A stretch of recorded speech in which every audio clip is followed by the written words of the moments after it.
Let's take a look at Week 18. For many of you, this will be the final regular season fantasy basketball week before the playoffs, so we've got to make sure we get it right. Michael Bolton. Thanks, Josh. It's Michael Bolton here, and it's time for another episode of the Locked On Fantasy Basketball Podcast. Let's get to it. Let's get to it, indeed.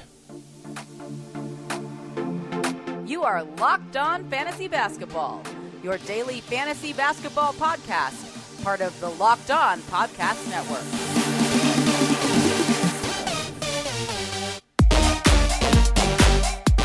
Hello and welcome to the Locked On Fantasy Basketball Podcast, brought to you by Basketball Monster. My name is Josh Lloyd, and you know, Mr. Speaker, that we're going to have between 500,000 and 2 million tons of cap.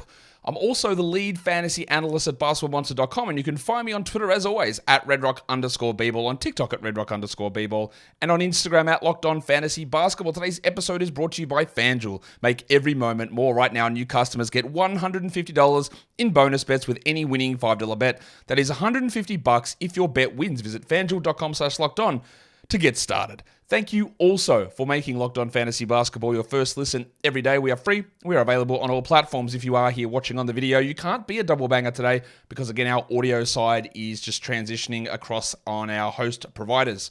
And that will be back at some point Monday US time. And then you get flooded with a bunch of shows on the audio side, but you can just double bang those out. And then, while you're here, if you're watching video for the first time, welcome. Hit the thumbs up, subscribe, notification bell, and you can leave your comments here. Also, Week 18, like I said, maybe the last week before your fantasy playoffs.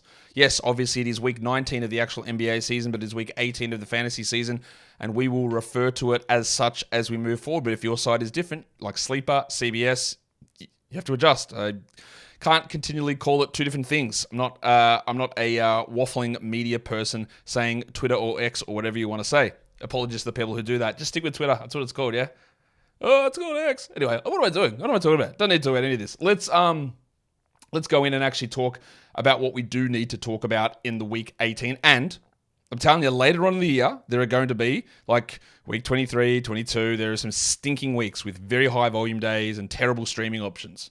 This is not one of those weeks. There's only one non-streamable day for the week, and that is Tuesday. On Monday, we've got 4 games. On Tuesday, we've got 11. Wednesday, 6. Thursday, 8. Friday, 9. Saturday, 5. Sunday, 8. Basically the perfect schedule. If we could slot 3 of those Tuesday games onto Monday, it would be perfection. We could stream every day. There's enough on to entertain us. There's not too many games on that we can't pay attention. This is almost the perfection sort of days and schedule. When you get to the end of the year, there are in the final week of the season, there are 2 days with 0 games, and then there are like 2 days with 15 games. That's going to be so fun. What a fun week that's going to be. So there you go. That's how the schedule looks. So in terms of streaming, the default league usually has 4 ads. I've talked about this before, that I'm not sure that having caps on ads is the right way to go in terms of limiting what you do for the week. I think a games cap is by far better. It involves, or it makes leagues more competitive.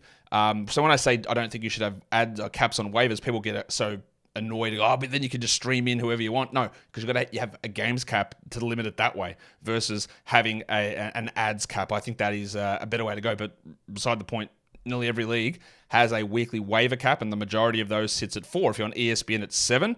Could be 3 on some sites. Some sites have like 50 for the year, which again is ridiculously stupid. Apologies to you if you're a commissioner who set that up. Change it. It's not good. So this is where we sit with the schedule for the week. So you got 4 ads, but you got 6 streamable days. So we need to be cautious. We need to make the most of that. We'll get into that when we talk about the stream zone in a second. Let's take a look at who plays games and how many they play. We've got 4 game teams. We've got 12 teams that play 4 games. So it's a minority. Brooklyn, Charlotte, Cleveland, Dallas, Detroit, the Warriors, Pacers, Grizzlies, Heat, Wolves, Knicks, and Raptors all play 4 games this week. That is the minority. So getting a 4-game player this week is more beneficial because, again, you are in the minority. We have no 5-game teams. We have no 2-game teams. So it's just 4s and 3s, meaning we've got 18 teams that play 3 games. Atlanta, Boston, Chicago, Denver, Houston, the Clippers, Lakers, Bucks, Pelicans, Thunder, Magic, Sixers, Suns, Blazers, Kings, Spurs, Jazz, Wizards. That's how it sits for the week. So you might be sitting there with one of your guys who's only got a 3-game week. That's the lowest it gets, and you're in the majority. Everyone else has that. It's not that big of a deal. You get the bonus from the 4, but having a 3-game week is not a disaster this week. And of course, as always, when you're talking about games for the week and you're talking about guys you add off the waiver wire, when those games are played is as important, mostly more important than the volume of games. The volume obviously pays, or is some, you got to pay some attention to it and it has some impact, but it's definitely not the be all and end all of that value. So if we look at how the quality games actually shake out, like I said, we've got every day is streamable apart from Tuesday, and there are 3 teams out of those 12 4-game teams that all of their 4 games land on quality game days. The Pacers, the Grizzlies, and the Raptors. So they don't play on Tuesday. The other 4-game teams, the other 9 4-game teams, all have a game on Tuesday.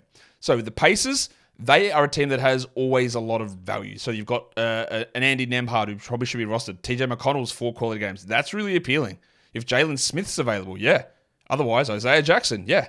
Obi Toppin's in that mix. Benedict Mathurin, as bad as he's been, he's in the mix because there's just so much opportunity there with those 4 quality games. Now, unfortunately, one of the teams with the 4 quality games is the Memphis question marks, and their situation's going to be all over the shop. We talked about the possibility of them cutting Jacob Gilead once his 50 games were up and them signing Jordan Goodwin to a 2-way contract, and that is exactly what happened here today. So Gilead is gone, and Goodwin is on that 2-way. So we didn't know what Goodwin was going to do. He had a 10-day contract. Would he sign another 10-day? But of course, yesterday, he was a DNP.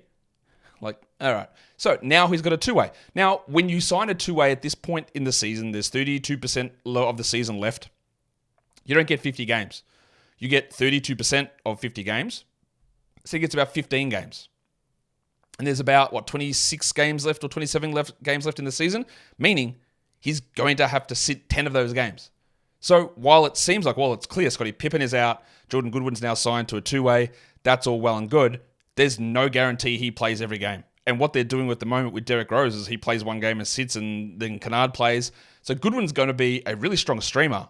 I wouldn't expect that he plays all 4 of these games. I would think that he sits 1, maybe 2, making nearly everybody on that team risky. And also they had a comment yesterday, Taylor Jenkins was talking about GG Jackson, talking about how soon he's going to be put into a more of a primary creation role. What does that mean? Is he going to run point guard? No, that's not what it means. Primary creation's a little bit... We often think creation means creating offense for others. Creation just means you're the one who sort of runs or creates your own shot, or is the guy that generates offense, whether that's through passing or getting your own shot. And we know that, we talked about this when Bane went down, that GG is the only guy on this team that really can get his own shot. And the fact that they're talking about moving him into more of a primary creation role moving forward, to me, you know what that's code for? Jaren's not going to play. That's what that's code for. Because that's just what's going on. That is exactly how that reads to me, is that at some point, Jaren Jackson is not going to be playing for this team. I don't know this for sure. I'm trying to read between the lines. I've got most of these things with the Grizzlies sort of okay this season. But to me, that reads if Jaren's not going to be there, so our number 1 offensive usage player is going to turn into GG Jackson. That is what I'm reading from that. But it's still going to be a complete mess every single game with rotations all over the shop, making it impossible to plan out. So it's great that Memphis has 4 quality games, but it's almost going to have to be a pick and choose every day as to when you use them. The Raptors, the other team with 4 quality games, their rotation's at least relatively stable. And then you've got guys like Olynyk, Trent, Brown, and of course, the big fella, grade A, Dick. He was good last game. We'll see whether he's able to get into some tighter rotation minutes in the next week or so. There's only 1 non-quality game day a week. What we've got to watch for are the 3 quality game teams. Now, obviously, if there's only 1 non-quality game team, anyone who plays 4 games that isn't Indiana, Memphis, and Toronto, they play 3 qualities. But that means they're equivalent to the majority of the 3-game teams. Now, there are some 3-game teams that only have 2 quality games. Atlanta, Boston, Chicago, Houston, Milwaukee, New Orleans, Oklahoma City, Orlando, Philadelphia, Portland, the Spurs, the Jazz, and the Wizards. They all have only 2 quality games. But there are 3-game teams, the Nuggets, the Clippers, the Lakers, the Suns, and the Kings, who all 3 of their games are on the low volume days, equivalent to 9 of those 4-game teams. So just always watch those 3 quality game guys. that's more of a determining factor of versus 4 games versus 3 games for the totality of the week. Today's episode is brought to you by Grammarly. No matter what kind of work it is that you do, your ability to communicate and how you communicate is key. Emails, reports, presentations, all that stuff becomes equally important, and it's needed. You needed to get those things out and communicated correctly to get things done, and Grammarly can help. I use Grammarly every day. I'm writing player notes over at Basketball Monster. I'm writing YouTube descriptions. I'm writing audio file podcast descriptions for my show. And Grammarly is installed on all my devices so I can check the grammar, I can make the writing better, and I can help improve some of the things that I put out there into the world. It saves time with one click, and you can go from editing drafts in hours to seconds. 93% of professionals that use Grammarly Premium report that it helps them get more work done. Grammarly is the gold standard of responsible AI as well, with 14 years of experience and just about every IT certification under the sun. Make a bigger impact at work with Grammarly. Sign up and download for free at grammarly.com/podcast. That is grammarly.com/podcast. Easier said, done. Okay. So, we talked about the quality game part of it. So what we need to talk about now is the stream zone. How do we attack the streaming? Because it is important this week. We can't just be willy-nilly with our waiver ads. We've got, again, we're going to assume that we've got 4. So how do we attack it? So what do we do? Well, Tuesday with the 11 games, we'll ignore that day. That might be streamable for you. It might not be. So if we're going to ignore it, we can go Indiana, Memphis, and Sacramento with the Monday, Wednesday pseudo back-to-back combo. So those, we hope Aaron Nesmith's healthy, but Ben Mathurin, Andy Nembhard, TJ McConnell, Jalen Smith maybe, Isaiah Jackson into that zone to get a Monday game and a Wednesday is great. Memphis, who knows? Who knows? If GG's there, okay with using him. The Kings, Kevin Huerter, Harrison Barnes. In fact, not Harrison Barnes, the pencil, Harrison Barnes. Barnesy.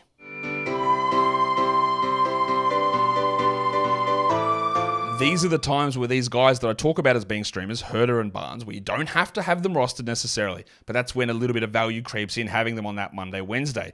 Then you use your next ad to get a Thursday, Friday combo guy in, a Hornets player, a Warriors player, a Bucks player, a Wizards player. There is options on field. The Bucks not really, but maybe it's Jay Crowder, it's Leaky Beasley, the Warriors guys. Pajemski just should be rostered anyway, but if Wiggins or Thompson are there, you look at those players. For Charlotte, Grant Williams, who just should be rostered anyway, Nick Richards, but they're available. Trey Mann, they're available in lots of different spots, and you can use them on that back-to-back. And then to round out the week, the Phoenix Suns have the weekend back-to-back. Eric Gordon, Royce O'Neal, maybe the big fella Bol. I know some of you would, I haven't even looked at the stats. If I go look at the stats of who's the most added player, I'm pretty sure Bol's going to be right up that top of that list because people love this guy and they love saying absolutely ridiculous things about him. But with a weekend back-to-back, that's somewhat interesting. We'll talk more about the Suns later on.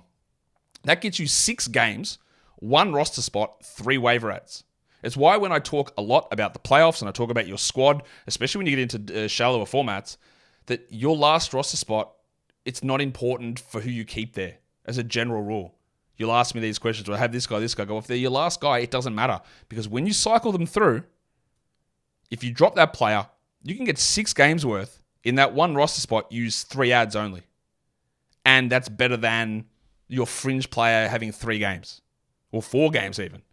It's huge on these sort of opportunities that you get from time to time in terms of weeks and the way the schedule plays out. Now, we talk about the schedule quirks. The Suns, that's great that they have that weekend back-to-back, but they don't play until Thursday. So if you are rushing to add Bol, which, again, some of you might be, you won't play him Monday or Tuesday or Wednesday. And 2 of those days are quality games. And like I also said yesterday, on Thursday, Bol played 0 minutes.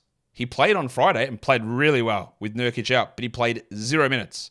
And that Suns bench rotation has been up and down all season.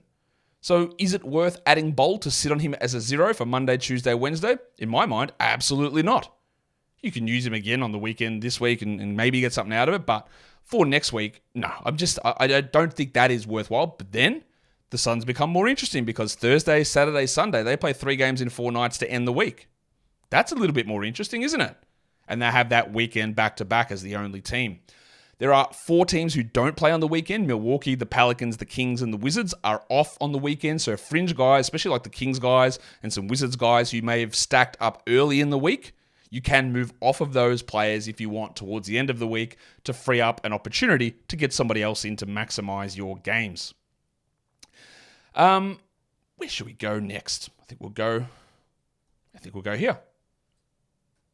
Today's episode is brought to you by Stitch Fix. You know that when you put on something good, which I'm sure you do all the time, you feel good. You feel an instant confidence boost. You look at yourself and you go, look at this guy. What a legend. He looks unbelievable. He's out there ready to take on the world. Well, with Stitch Fix, you get a stylist who understands your style, your size, and your budget, and they are able to get you that feeling all the time. You easily upgrade your wardrobe with a professional stylist helping you find the new on-trend fashions or favorites that will work for you. Your stylist sends you just right pieces. The fit is on point. They know what you like and they send you what you like. In your box, you get 5 different pieces. You don't have to subscribe. You can order those boxes whenever you want. And if things don't fit or you don't like them, it's easy. You just send it back. Shipping, returns, and exchanges are always free. Style that makes you feel as good as you look. Get started today at stitchfix.com/lockedon. That is stitchfix.com/lockedon. stitchfix.com/lockedon. All right, let's round out this bad boy by talking about the 3-game in 4-night, mini chunks throughout the week. Sunday to Wednesday, so this is Sunday of week 17 heading into week 18. There are 6 teams: Chicago, Cleveland, Dallas, Indiana, the Pelicans, and the Kings. Pelicans are one to watch. They did not sit Zion in the back-to-back. Will they do it here with a 3-game in 4-night coming up? Maybe, but probably not, but let's watch that one. Everyone else should be okay there. Monday to Thursday, Brooklyn, Miami, and the Knicks play 3 games in 4 nights, remembering that Tuesday is a high-volume day. There are a lot of teams that play 3 games in 4 nights in the middle of the week, Tuesday to Friday. Charlotte, Chicago, Cleveland, Dallas, Warriors, Bucks, Wolves, Pelicans, Wizards. And you'll notice there are a few teams there: Chicago, Cleveland, Dallas, the Pelicans, who cross over with the 3 and 4 Sunday to Wednesday and the 3 and 4 Tuesday to Friday. So you're really concentrated in that early part of the week with those teams. So again, extra caution there on the Pelicans and Zion. Don't think you're going to have any worries with Luka, but you never know. The Bucks, if Middleton returns, that's too much on him, so there'll be some time off there for sure. Everyone else, again, should be okay, but maybe Charlotte, if LaMelo Ball returns, how much of that does he actually play? That's a good question, Josh. And the answer is I don't know.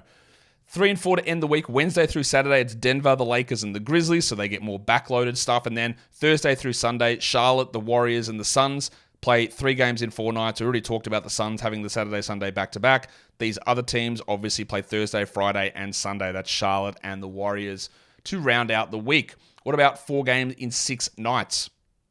If we start Sunday, so if we're making ads to win our Week 17 matchup and then get that boost to begin Week 18, we've got Charlotte, Chicago, Cleveland, Dallas, Golden State, Indiana, Bucks, Pelicans, Kings, and Wizards go Sunday to Friday. Monday through Saturday, so these are 3 of the 12 4-game teams are done by Saturday. That's Brooklyn, Memphis, and Miami. And then the Tuesday through Sunday is Charlotte, Cleveland, Dallas, Golden State, and Minnesota. So they're 4-game teams who do not play on Monday, but also worth noting, that means they play on Tuesday. Therefore, that you are talking about those teams having only 3 quality games and their first quality game not occurring until Wednesday. So when you're talking about streaming, the general totality of the week, a 7-day week, it can be broken down into obviously smaller compartments. That's why we have days. Shout out to calendars. So you can break that down into little small chunky bits to figure out that one team's 4-game week is different to another's and one team's 4 and 6 is different to another's as well, and get the most out of it for your team. In terms of 5 and 8s, Sunday through Sunday, we've got Charlotte, Cleveland, Dallas, the Warriors, and the Pacers. Monday through Monday, Brooklyn, Memphis, and Minnesota. That's not great for Memphis in terms of, their fake injuries and sitting guys, but complete rotation tomfoolery, which is what is going to happen. We know this is going to happen. Back-to-backs. So heading from week 17 into week 18, there are 2 teams that play. It's Indiana and Sacramento, Sunday to Monday. Monday to Tuesday the high volume day, you've got Brooklyn, Detroit, Miami, and the Knicks. In terms of watching to sit guys there, I think you're fine with most of these teams. The Heat and the Pelicans had that punch on in yesterday's game. So this is the Heat's first game back. Not sure about suspensions there, so watch that one. Monday through Wednesday, that is where we avoid the Tuesday high volume day. You've got Indiana, Memphis, and Sacramento. We talked about that earlier in the stream zone. Tuesday to Wednesday, coming off the big day there on Tuesday, Chicago, Cleveland, Dallas, Minnesota, the Pelicans. And then for the rest of the week, Wednesday, Thursday, it's Denver and the Lakers. Watch for LeBron and Anthony Davis there, obviously. Jokic was saying about how he was pretty tired and didn't rest at the All-Star break, and he's like, maybe I'll have to take some rest days, maybe I won't, so just pay attention to that.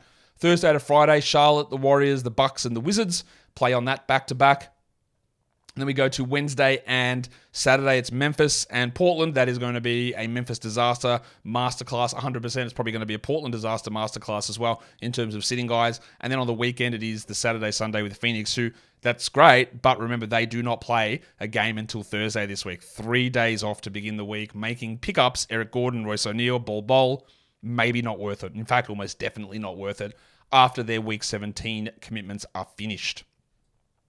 If you're in a weekly league, there are no 2-game teams to worry about, so you don't have to worry about who I'm going to start and sit, and the majority of guys play 3 games, so that helps. But in terms of guys who are available that you can add that you'd probably start this week, Kelly Olynyk, Trey Mann, Andy Nembhard, Nick Richards, and Duncan Robinson all got pretty good schedules this week, all available in over 50% of leagues, and all I think would be startable in a fantasy league when they've got 4 games for the week. The other name I put on here is part of the Memphis question marks. It's Jordan Goodwin. They play 4 games. Gilliard's gone. Pippen's out. But will Goodwin play 4 games? I put his name there just to, A, make sure I mention again that he signed a 2-way, but also to mention that he might play 4 games. He might play 2. I have no idea. And 2 games of Jordan Goodwin is 100% not enough to lock into a roster spot.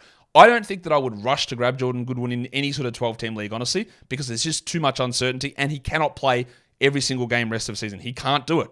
And they have shown that they won't just be like, all right, you play your 16 in a row, and then we'll get someone else in. That's not how they've run things most of the time.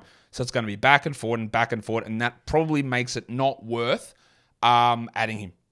But like I've said for weeks, I don't know with this team. It is going to be all over the place, and they could do so many different things that I just can't predict. And that is the end of the Week 18 preview show. Thanks again for being a part here of the show. Thank you for, only single banging at the moment, but you thumb it up and you leave your comments and you ring the bell. And of course, you've given that the old subscribe, which is great. Guys, we are done here. Thank you so much for watching, everyone. See ya.